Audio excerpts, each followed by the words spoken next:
Hello everyone, I'm here to walk you through how to take and share in-call photos in Google Meet. The first thing you're going to do is open up the app. Then you click on the three lines at the top left corner over here. Next, you are going to click on settings. It opens up four options. You have accounts, calling settings, meeting settings, blocked user. Now you're going to click on calling settings.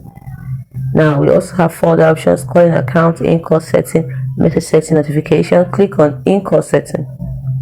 Now we have knock for the device, low light, mirror mode, moments, and data saving mode. Now it is moments we need because if you look at it, moments help you appear in and take in-call photos that are automatically shared with the group.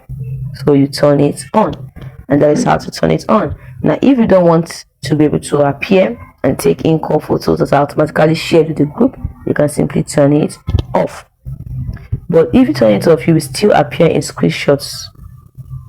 No one will be able to use Meet Moment to take your picture, but your picture can still appear in screenshots.